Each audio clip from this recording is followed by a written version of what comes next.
નમસ્કાર. ચાલો આજે વાત કરીએ એક એવા ખાસ દિવસની. એક એવો દિવસ જ્યારે કોઈ પણ સારું કામ કરવા માટે પંચાંગ કે મુહૂર્ત જોવાની બિલકુલ જરૂર નથી પડતી. એક એવો દિવસ જે દિવસે કરેલું નાનું સરખું દાન કે પુણ્ય પણ ક્યારેય ઓછું નથી થતું.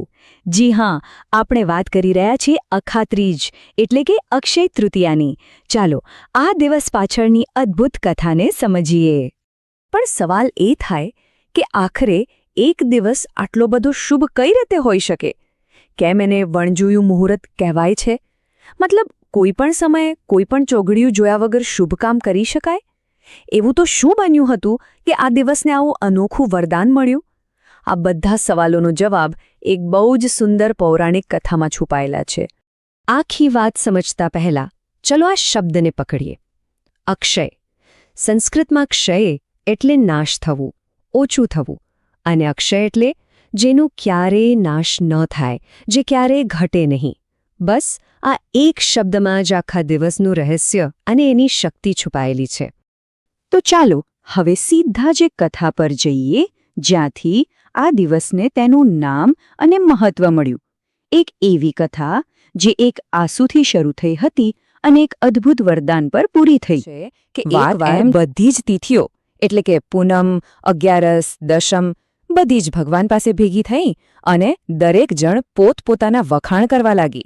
પૂનમ કહે, મારા દિવસે તો શરદ પૂનમ ઉજવાય છે. દશમ કહે, હું તો વિજયાદશમી છું, વિજયનું પ્રતીક. દરેક તિથિ પોતાની મહાનતા ગાઈ રહી હતી.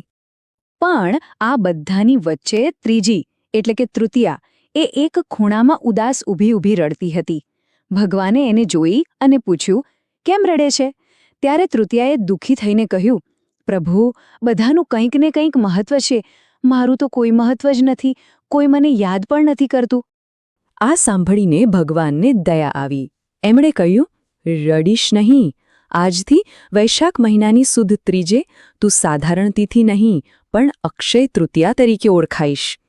અને વરદાન આપ્યું, આ દિવસે જે કોઈ પણ મનુષ્ય નાનું સરખું પણ શુદ્ધ કાર્ય કરશે, દાન કરશે, એનું પુણ્ય ક્યારેય ખતમ નહીં થાય, એ અક્ષય બની જશે. બસ ત્યારથી એક સામાન્ય તિથિને અમરત્વનું વરદાન મળી ગયું. પણ વાત અહીં પૂરી નથી થતી. આ તો માત્ર શરૂઆત હતી. આ દિવસનું મહત્વ એટલા માટે પણ અનેક ગણું વધી જાય છે કારણ કે યુગોથી આ જ દિવસે બીજી ઘણી મહાન ઘટનાઓ બની છે. આ એ જ દિવસ છે જ્યારે ભગવાન વિષ્ણુના છઠ્ઠા અવતાર ભગવાન પરશુરામનો જન્મ થયો. એટલું જ નહીં, માન્યતા મુજબ આ જ દિવસે કળિયુગની શરૂઆત થઈ હતી. અને હા, હિમાલયમાં આવેલા આપણા પવિત્ર ધામ બદ્રીનાથ મંદિરના દરવાજા પણ 6 મહિના બંધ રહ્યા પછી બરાબર આ જ દિવસે ભક્તો માટે ખુલે છે. અને વૃંદાવનમાં તો આ દિવસે કંઈક ખાસ જ હોય છે. બાકે બિહારીજીના ચરણોના દર્શન જે આખું વર્ષ ઢાંકેલા રહે છે તે ફક્ત અને ફક્ત આ દિવસે જ થાય છે. કેટલું બધું એક જ દિવસે! અને આ દિવસનો સંબંધ મહાભારત સાથે પણ છે. વનવાસ વખતે પાંડવોને સૂર્યદેવે એક ચમત્કારિક પાત્ર આપ્યું હતું, અક્ષય પાત્ર. આ પાત્રમાંથી ક્યારેય ભોજન ખૂટતું નહીં જ્યાં સુધી દ્રૌપદી જમી ન લે. આ જ પાત્રને કારણે પાંડવોએ દુર્વાસા ઋષિ અને તેમના હજારો શિષ્યોને જમાડીને એક મોટા શ્રાપમાંથી પોતાને બચાવ્યા હતા. તો આ બધી થઈ પૌરાણિક વાતો. પણ આ બધી વાતો આજની આપણી પરંપરાઓ સાથે કેવી રીતે જોડાયેલી છે? ચાલો સમજીએ. આ જોડાણ ખરેખર ખૂબ જ રસપ્રદ છે.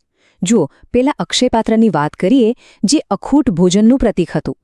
એ જ વિચારમાંથી આજે આપણે સોનું ખરીદીએ છીએ, એ માન્યતા સાથે કે ઘરમાં અખૂટ સંપત્તિ અને લક્ષ્મીજીનો વાસ થશે. ભગવાને જે અખૂટ પુણ્યનું વરદાન આપ્યું હતું, એ જ કારણે આજે આપણે કોઈ પણ નવો ધંધો, નવું ઘર કે કોઈ પણ નવી શરૂઆત આ દિવસે કરીએ છીએ. અને આ દિવસ પોતે જ એક સિદ્ધ મુહૂર્ત હોવાથી લગ્ન માટે તો આનાથી સારો કોઈ દિવસ જ નથી. એટલે જ એને વણજોયું મુહૂર્ત કહેવાય છે. તો આ વણજોયું મુહૂર્ત હોવા પાછળનું કારણ એ જ છે કે આ દિવસ પોતે જ એટલો શક્તિશાળી અને સકારાત્મક ઊર્જાથી ભરેલો છે. જ્યોતિષની દ્રષ્ટિએ પણ આ દિવસે સૂર્ય અને ચંદ્ર બંને પોતાની શ્રેષ્ઠ સ્થિતિમાં હોય છે. આના કારણે આખા દિવસમાં એટલી બધી પોઝિટિવ એનર્જી હોય છે કે કોઈ પણ ક્ષણ અશુભ હોતી જ નથી. એટલે જ કોઈપણ નવી શરૂઆત માટે આ દિવસ શ્રેષ્ઠ માનવામાં આવે છે. પણ એક મિનિટ, શું અખાત્રીજ એટલે ખાલી સોનું ખરીદવું અને નવા કામ શરૂ કરવા? ના, એનાથી પણ કંઈક ઊંડું મહત્વ છે આ દિવસનું.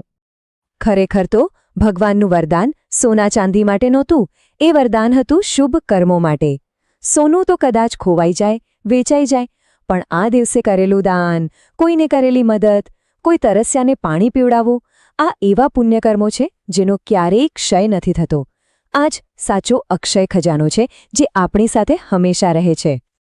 તો આવનારી અક્ષય તૃતીયા પર આપણે સૌએ વિચારવાનું છે, આપણે કયો ખજાનો ભેગો કરવા માગીએ છીએ? એ જે કદાચ સમય સાથે ઘસાઈ જાય, કે એ જે ક્યારે ઓછો ન થાય અને હંમેશા આપણી સાથે રહે? કયો અવિનાશી ખજાનો આપણે પસંદ કરીશું?